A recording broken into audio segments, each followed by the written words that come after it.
I want to talk about a really interesting study that came out on June 20th from the Cato Institute. Now, if you're not familiar with them, the Cato Institute is like a pro-capitalist, libertarian, conservative think tank, basically. And I've said in a number of videos recently, like, where are the libertarians? Why are they not outraged? And the Cato Institute says that their platform is individual liberty, free markets, and peace. That their goal is to promote freedom and constitutional democracy. Okay, these are the folks that Republicans have viewed as authoritative for quite a while, and here they are with their report about the ICE raids. And I actually want to dive into this report a little bit because it's countering the claims of the Trump regime, which is that we need this increased ICE presence. We need all of these raids because the immigrants that they're rounding up are violent thugs, criminals, gang members. And that it is for our safety as Americans that they have to get these people off the streets, right? These are folks who are going to rape our daughters. They're going to break into our businesses. They're going to murder us in our homes.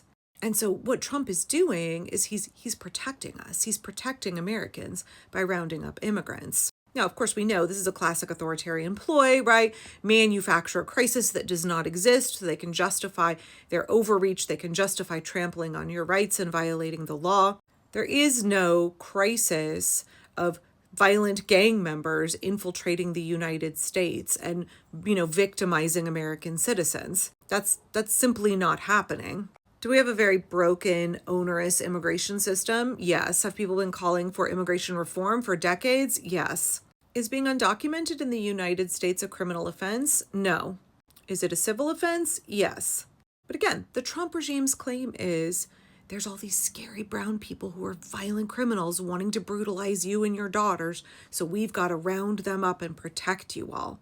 We need to spend billions of taxpayer money, funnel it all into these private corporations that are running the fleets of unmarked vans, snatching up migrants, that are running the flights out of this country, where they are renditioning migrants to torture prisons in El Salvador. Heck, we need to spend that money on torture prisons in El Salvador and also detention facilities here in the United States, which could arguably be called concentration camps. In fact, the other day in the news, California officials wanted to inspect one where they are holding immigrants for days and days and days. There's no beds.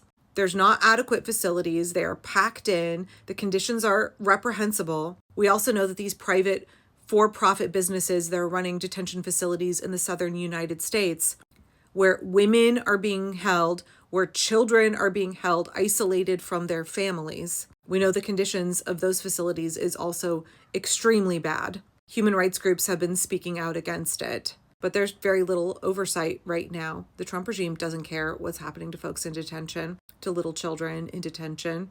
Anyway, so the Cato Institute came out with some good data that counters the claims of this regime, that it's all violent criminals, gang members that ICE is rounding up right now. So according to the Cato Institute, 65% of people that have been taken by ICE this year have no convictions, and 93% of them have no violent convictions. But these are all would-be murderers and rapists. These are all violent criminals. Violent. Trump has repeatedly used the term violent. These are violent criminals. They are going to commit violence against you and your family. Violent, violent, violent. And that's why we are justified in doing these things and breaking the law and violating due process. It's to protect you. But according to the Cato Institute, over 93% of them are not violent criminals. So ICE has taken 204,297 migrants. It's unclear how many of those were here undocumented, how many of those have asylum status, how many of those have green cards or visas. How many of those are American citizens like that? Their immigration status is not super clear. We do know that they are actively expelling American citizens from this country who are children. But of those 204,000 plus that have been booked by ICE, 65% of them, 133,687, have no criminal convictions. So if this is about protecting American citizens from violent criminals, why has ICE snatched up 133,000 people with no criminal convictions of any kind? And 93% of people who have been taken by ICE thus far have committed no violent crimes. And it's really important to note when you say they have some criminal conviction on their record, those 42+% of folks who have been taken by ICE who have some criminal conviction that is not a violent offense.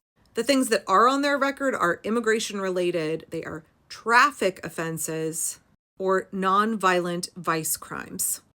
Only about 3% of folks were arrested for property crimes. So nope, immigrants are not breaking into your homes. 7% had traffic offenses. So when somebody from ICE says, well, they had a criminal record, what was it, unpaid parking tickets? They had expired tags on their car or a moving violation? Like, give me a fucking break. So you think that you can terrorize them, you can rip them out of their cars or away from their jobs, stuff them in a detention facility with inhumane conditions, violate their due process rights because their tags were expired on their car? So the Cato Institute used public data from Customs and Border Protection itself. It does not disclose the details of the criminal convictions. So they can see that it was a violent crime, but not necessarily the details of it. But they can see week by week what kind of criminal record folks rounded up by ICE have. And the Cato Institute noticed a disturbing trend in the last few weeks. They're noticing a sharply increasing trend in the number of non-criminals that ICE is targeting and abducting.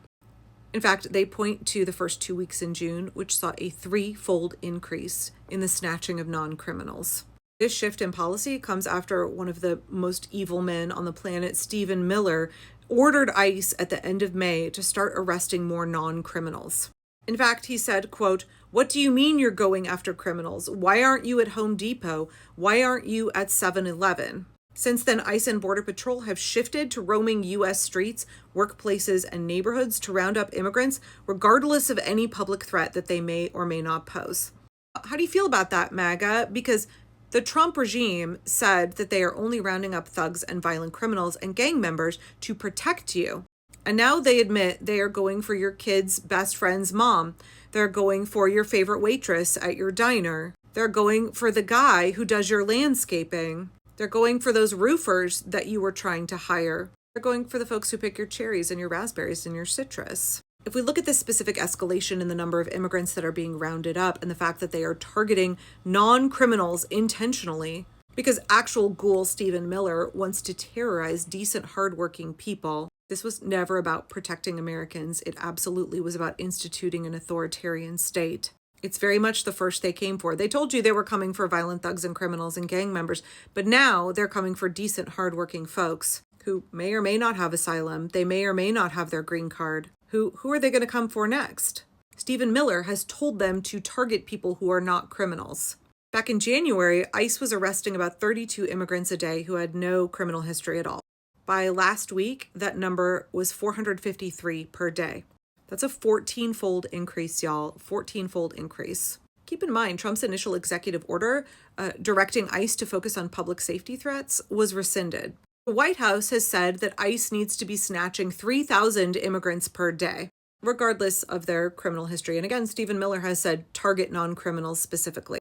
That 3,000 people per day quota, that's all about making more money for the private corporations that are getting paid in our tax dollars to engage in this terror tactic, to engage in rounding up immigrants and stuffing them in detention facilities.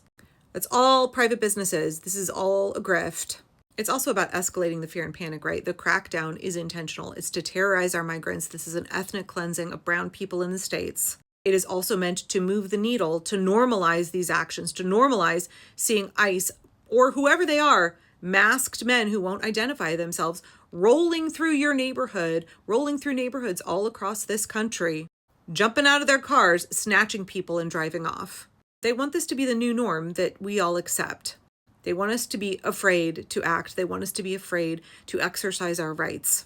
So I'm appreciative that a conservative think tank like the Cato Institute has said ICE's deportation agenda is not what is being advertised to the American public. ICE is not interested in prioritizing public safety, yet it constantly pretends that anyone who objects to its tactics and priorities is defending violent criminals. But violent criminals are not ICE's primary focus. Indeed, it now has no focus altogether. That's the essence of mass deportation. It's indiscriminate, unfocused, and chaotic. Congress should mandate more transparent reporting from ICE and require that it target only those who are a genuine threat to public safety. So I appreciate this data from the Cato Institute. And when we talk about building that broad-based coalition that is going to resist fascism, hey, libertarians, hey, Cato Institute, hey, all you run-of-the-mill Republicans, come on board.